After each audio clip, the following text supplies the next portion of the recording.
आपको मालूम तो होगा कि फौजी अदालतों ने 25 मुल्ज़िमान को 9 मई के वाक़यात में सख्त सजाएं दी हैं। इन पर आपका क्या मौक़िफ़ है, आप क्या कहते हैं? देखिए, जो इन्होंने जुर्म किया वो बहुत बड़ा जुर्म था।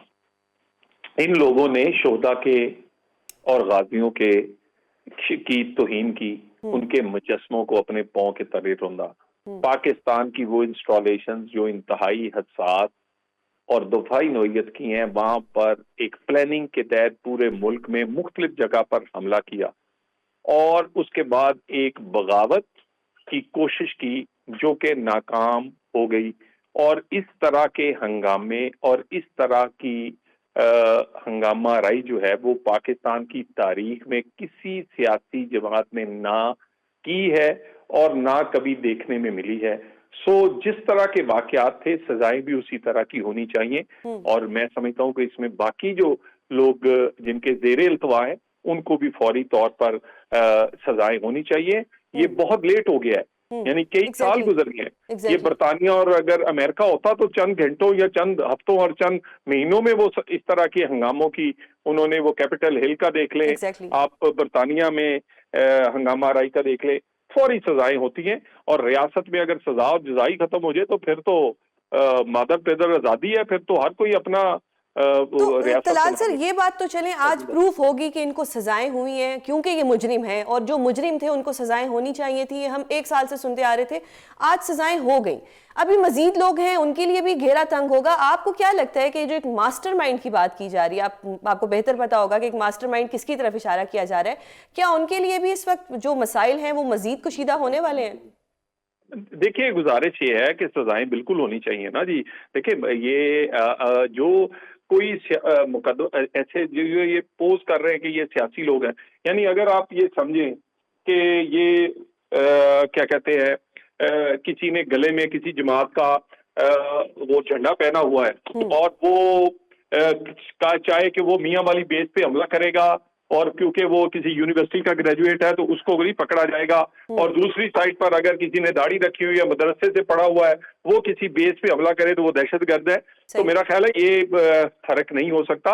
आप एहतजाज और अपना जो बाकी चीजें हैं वो किसी आइन कानून और सियासी अंदाज में कर सकते हैं, आप इंतशारी अंदाज में ये काम नहीं कर सकते। तो सर मुझे बताइएगा कि जो मास्टरमाइंड है, मास्टरमाइंड की सजा के बारे में आपको क्या लगता है कि क्या सजा होगी?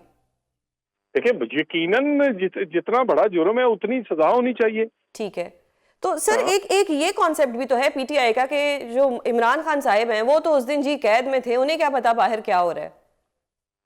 देखिए, इमरान खान की वो स्टेटमेंट्स ऑलरेडी ऑन रिकॉर्ड है। उनकी कई मीटिंग्स उससे पहले जो है वो रिकॉर्ड का हिस्सा है। लोग उस पर गवाहियां और अपने बयान दे चुके हैं। और उसके बाद जब उन्हें हाई कोर्ट में वहां पर बुलाया गया था, जब सुप्रीम कोर्ट में बुलाया गया था, और उस वक्त उनकी जो स्टेटमेंट्स हैं वो इस बात की तईद कर रही हैं कि जो कुछ बाहर हो रहा था वो उनमें पूरा मुलव्वस थे। और उसके बाद जनरल फैज की जो इस वक्त ट्रायल चल रहा है और जो इन्वेस्टिगेशन चल रही है उसमें भी बहुत सारे ऐसे हकाइक शायद मंजरे आम पर आएंगे कि मेरा ख्याल है कि ये क्लाइवेन साहब को क्लियरली नजर आएगी। तो आपको लगता है कि जो घेरा है ये बानी चेयरमैन पीटीआई के गिर्द तंग होता जा रहा है?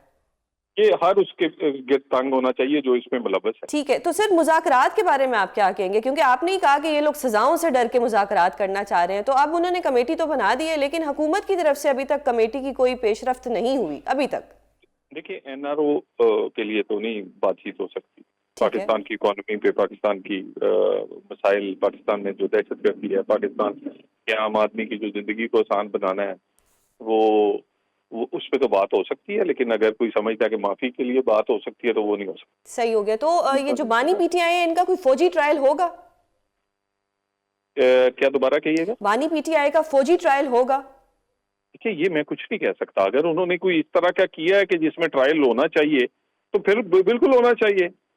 यानी आप कह सकती हैं कि फौज अपने की जो लोग थे, जो जर्नल थे, उनको वो अपना करे, सजा दे, लेकिन जो बाकी मुलव्वस है उसे कोई पूछे ही ना। ठीक है, तो सर ये तो एक कहानी होगी ना कि इनका फौजी ट्रायल होगा या नहीं होगा। 9 मई के जो मुजरिम थे आज उनको सजाएं भी होगी, लेकिन क्या जो हुकूमत है वो मुज़ाकरात के लिए कोई कमेटी बाकायदा तौर पे बना के मुज़ाकरात करेगी? उस पे सोच विचार हो रही है, लेकिन इनकी नीयत, इनका जो है वो देखनी पड़ेगी यार। तो सर एक आपसे गिला कर देते हैं कि आपके जो मोहतरम नवाज शरीफ साहब हैं उनकी तरफ से कोई ऐसा रिस्पांस नहीं आ रहा, बड़ी खामोशी है ना, वो कभी मीडिया पे आ रहे हैं। ओवरऑल इस वक्त अगर हम पाकिस्तान की सिचुएशन की बात करें, सियासी सूरत हाल की बात करें, या मुल्क को जो मसाइल जिनसे मुल्क इस वक्त दो चार है उनकी बात करें, तो मोहतरम की कोई भी स्टेटमेंट नहीं आ रही। देखिए, गुजारिश ये है, जो जरूरी चीजें हैं उसमें वो सारी उनकी फैसला साजी में वो होते हैं। उसके साथ साथ जितनी हुकूमत के मामलात हैं उनमें उनकी पूरी की पूरी अपनी राय और फैसले शामिल होते हैं। तो ये कह देना कि हर वक्त अगर आप वो समझे कि वो मीडिया पे या वो टॉक शोज कर रहे हो या वो मेरा मतलब, तो वो जरूरी नहीं है। सर खुर्रम दस्तगीर साहब ने गिला किया, मियां जावेद लतीफ साहब ने मेरे प्रोग्राम में भी गिला किया, लेकिन एक गिले तो चल रहे हैं, पाकिस्तान की अवाम भी गिला कर रही है। देखिए, गुजारिश ये है कि हमारे पास एक छोटे छोटे हल्के हैं, छोटी छोटी हमारे पास एक इलाके हैं, हम वहाँ पे सब लोगों को टाइम नहीं दे सकते। वो लीडर उन्होंने इंटरनेशनल नेशनल मामला देखने होते हैं, तो बाकी मुनासिब तो नहीं है कि भी सीनियर लोग गिला करें, क्योंकि आज बहुत सारे लोग इस पार्टी में और इस पाकिस्तान में सियासत में इसीलिए ऊपर तक आए हैं कि वो मियां नवाज शरीफ के साथी थे, उनके पास उनकी टिकटें थी। तो मेरा ख्याल है गिला करने की बजाय उन्हें चाहिए था कि वो कोई अगर चीज थी तो जमात में बात करें, हर बात पहुंचती है लीडरशिप। सही हो गया। तो सर एक चीज बताइएगा कि क्या कोई 27वीं आईनी तरमीम आ रही है, कोई नया कानूनी पैकेज आ रहा है, क्योंकि जो लॉ मिनिस्टर साहिब है उन्होंने एक इशारा दे दिया है।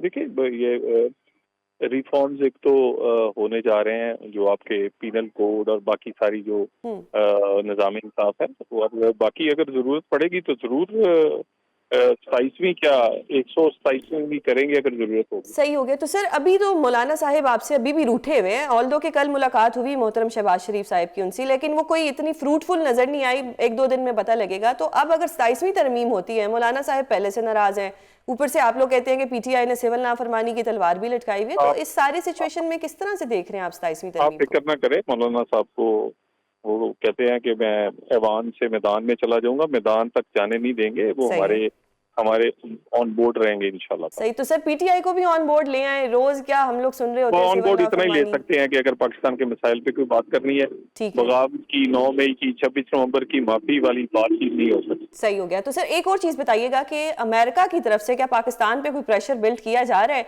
क्योंकि एक ट्वीट्स हैं जो बहुत ज्यादा व्यूज ले जाती हैं रिचर्ड गर्नैट की, ये इनकी खाम ख्याली है। ठीक है, रियासतें आपस में रियासत के तौर पे बात करती हैं, सही है, वो पर्सन स्पेसिफिक नहीं होता। तो आपको लगता है कि बैरूनी प्रेशर हम पाकिस्तानी नहीं लेंगे या पाकिस्तान की हुकूमत नहीं वो देखे ना, आप अगर कहें जी कि अब ये इनका देखे ना स्लोगन था कि अमेरिका से आजादी दिलवाएंगे गुलामी से, अब ये कहते हैं पहला अमेरिका इनको जेल से रहा करवाएगा, फिर निकल के फिर ये अमेरिका से आजादी दिलवाएंगे। ठीक हो गया। कैसे इनके कॉल ऑफ फेल में खुद देख लें इनका, लोगों को क्या कह के लोगों के बच्चों को शहीद करवा देते हैं और खुद उनकी मिन्नतें तरले कर रहे हैं।